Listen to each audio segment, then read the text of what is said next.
Hi there, Lauren Crawford here. We're going to be talking today about one of my most favorite of subjects. It's this incredible power that we have within the energy body. This is the place where transformation happens within us, whether we're aware of it or not. We have this inner system that is based on energy, prana, we call it life force. So this is a topic for today. I hope you're going to enjoy it. You can certainly you can share, you can comment, and you can subscribe. Join in, share the love, get people engaged in this community. This is an important part of our journey, this subtle body, especially as we're venturing in midlife. So the energy body is constantly at work, yet we nary have any connection to it or awareness of it, right? Most of us don't even really realize it exists. I want you to start to understand it a little bit more, to have an experience of your energy body so that you know that it's there and that it is the big factor in changing your life, especially in all the transformations we're going through in midlife. Our energies change, right? Our energies deplete a little bit. And so we want to make sure that we're sustaining and maintaining a vitality that naturally diminishes with age. So your energy body is an invisible force, this invisible force that animates your physical body. So all of this energy is moving through us in different ways. And there are 5 different areas where it moves. And we won't get into any of that detail for today, but just know that it's a complex system, right? And the difference between this energy that we're talking about and, say, the energy in the light bulb above you is that this energy is imbued with intelligence. So prana, life force, is intelligent energy. It's what makes your heart beat, frankly. It's what makes your blood circulate. It's what compels the body to breathe, right? It's all of that functioning within your body is driven by life force. Without this life force, none of that would be possible. And it's the same force that also powers the mind, that powers the emotions, that powers the psyche. So again, this energy body, this subtle part of you is where the transformation occurs, where change work affects us. We experience it in the physical realm and the mental realm, but it starts to happen at the energy realm. So what is this energy body anyway? It's a network of channels. So if you think about the nervous system, for example, and all the nerves that run throughout the body, the miles and miles and miles or kilometers of energy channels that move throughout us. It's the same thing here when we talk about the channels of life force or prana. The yogis taught that there's 72,000 of them, and the main center point of it all is the center of the chest area, the heart area. So the centers that these commingle through are known as the chakras, or these energy vortices that are along the spine. Again, we don't need to get into that so much, but just know that there's a level of us that isn't something that you go to the doctor to repair, right? This is the domain of energy work, of deep healing on that level. The energy centers are more than just metaphysical concepts. They are connected to the physical form as well, in the sense that they impact us on the physiological level. So if an energy center in the pelvic floor, for example, is out of whack, there's going to be things in terms of your physiology that are connected to that, and also psycho-spiritually connected to that. So it affects how we act and be in the world. Each of these energy centers, these chakras, corresponds to specific areas of the endocrine system. So the hormones are correlated to these energy centers, your glands, and how your body processes its experiences. So this is important and powerful knowledge to have. So the lower energy centers, the lower chakras, are kind of linked to more of the primal aspects of who we are. Remember, we are animals after all, right? We forget that because we're so smart, right? That we are effectively animals with super developed brains.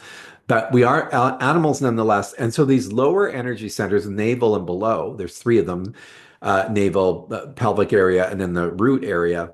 These are related to things like survival. These are related to things like safety. These are related to things like identity, relationships, and creativity. It's all of the elements of the foundational stuff of who and what we are. These are the centers that, when they're largely the focus of our being, we feel kind of a disconnection from others in the sense that we're uniquely individual, right?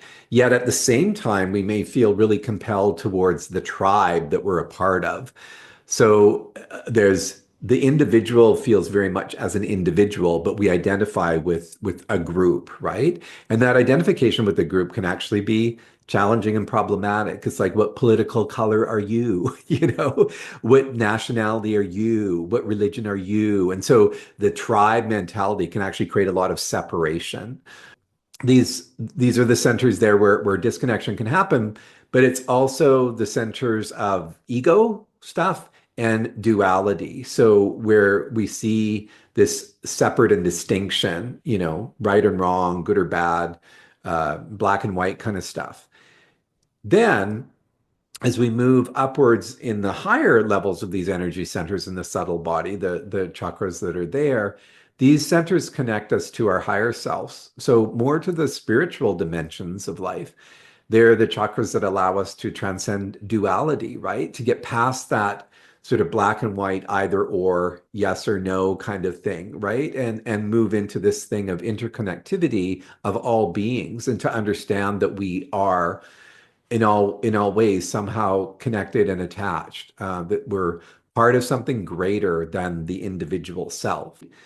All of this level, or at this level, I should say, we are aligned with our purpose.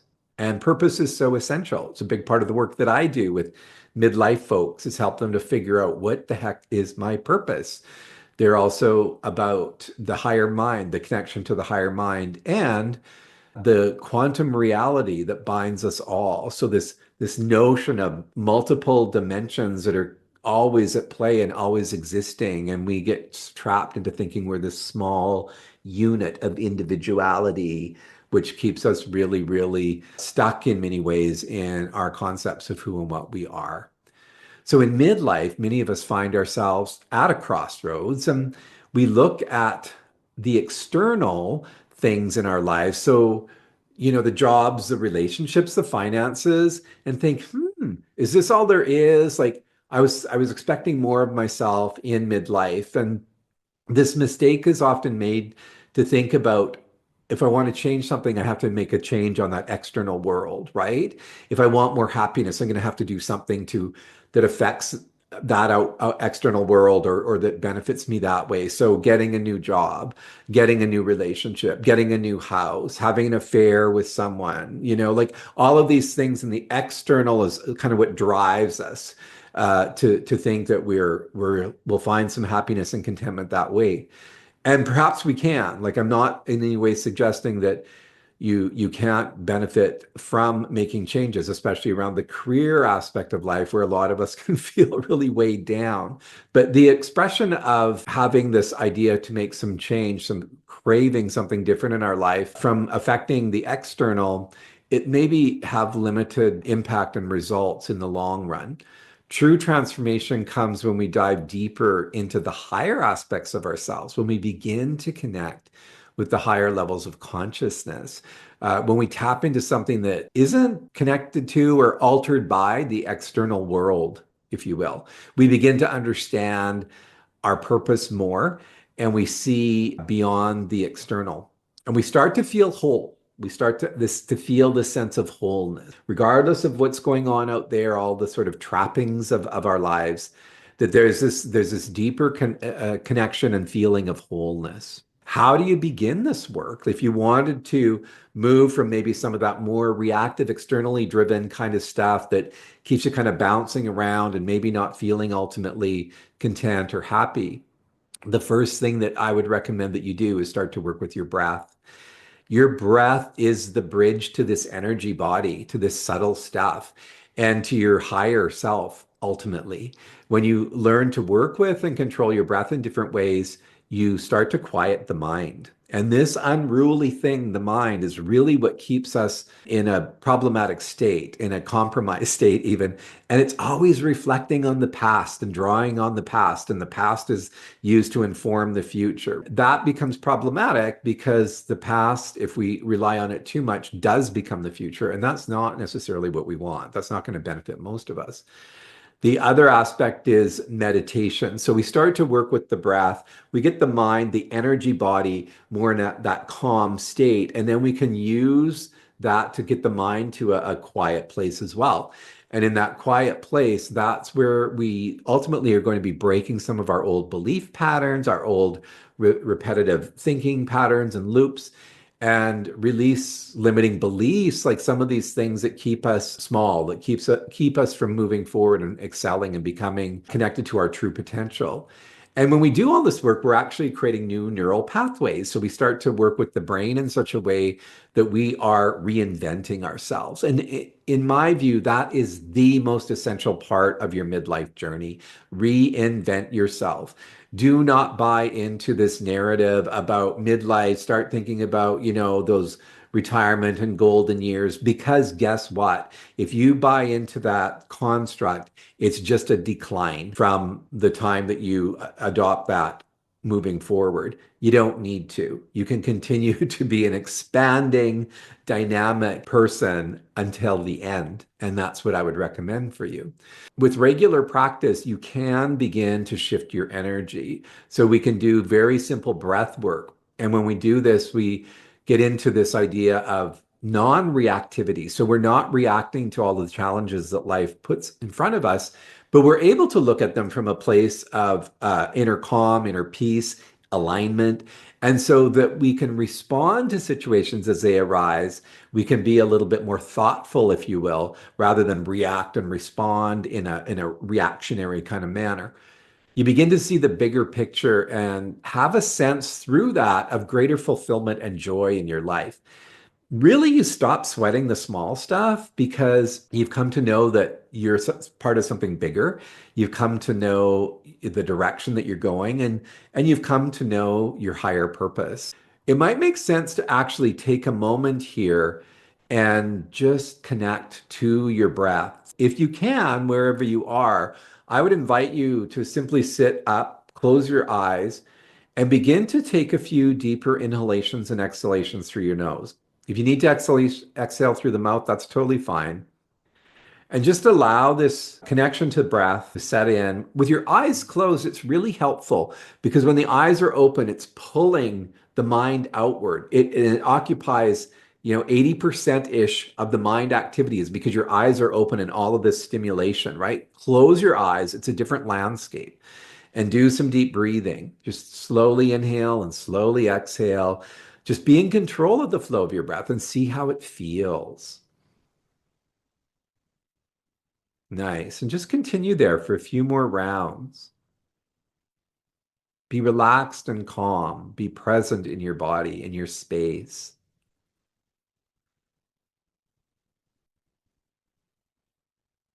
And just notice your physical form as you're continuing to breathe. Just notice how your body feels, what's happening there. You're going to notice with your eyes closed now for a minute or two already that you start to recognize, oh yeah, there's some sense stuff going on in there. There's all of this level of sensation going on that I wasn't aware of when my eyes were open. That's your energy body. So just feel that. Notice where there's the tingling and the sensation. Just continue here with a few more of these rich breaths. Beautiful.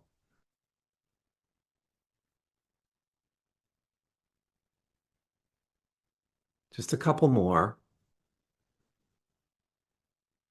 And when you're doing those last few, just notice the level of the mind. What's happening with your mind? Maybe even in these 2 or 3 minutes of breathing, the mind's gotten just a little bit more calm, a little bit more quiet, a little bit more focused, especially if you're paying close attention to the flow of the breath. Good. And then just let go of the breath. Keep your eyes closed for another second or two and just notice and observe. Just notice how a few short minutes of focused breathing focused awareness shifts everything up. And then when it feels right, you can open your eyes. In midlife, it can often feel like a time of crisis. I really don't like that term, but it's kind of what's out there. So in midlife, we can feel like, gosh, all this stuff is going on that I wasn't really prepared for. I want you to encourage to look at it really as an opportunity. It is an opportunity to look at changing up some things. It's an opportunity to continue to grow as opposed to the decline that I talked about a moment ago. We want you to be in that expanded mode of who am I becoming? A chance to align with your true self. And this is something that most spiritual teachers or even therapists, myself as a coach, we work with you on to help you find that alignment because a lot of times we're confused. Well, who am I really? And then to explore also the subtle aspects of your being. In exploring, like you just did a little bit of that inner stuff, and you feel like, wow, there's a lot in there. There is, there's a lot of power. And that power can be used to transform your life in so many ways. And this is what it means to unlock your full potential. So I would encourage you, if you're ready to start exploring more of this journey of transformation, to begin to move beyond the physical and to start to connect to this energy body and know that it's by extension connected to your spiritual self. And I invite you to begin with this simple yet profound practice of connecting to the breath every day. Just spend some time breathing. It doesn't have to be all of this fancy schmancy breath work that you see out there that's kind of over the top. You can keep it very simple. Start to lengthen and expand the breath, right? Get it regulated, get it balanced. And then when you're good to go, we'll give you a little bit more to work with. I love working with energy. I love the energy body. I love sharing my knowledge and wisdom. I've been at this stuff for 30 years. It's profoundly changed my life, and I know it can change yours as well. So go ahead and give a comment below. Maybe let us know what's been going on with your energy body and any questions you might have as well. You can always post those. So I hope you've enjoyed this little exploration into the subtle body and just a little exploration with some breath work. If so, please like and comment and share, and that would be wonderful. I hope to see you very soon and continue to work with your breath because it really is the vehicle for transformation. All right, talk to you soon.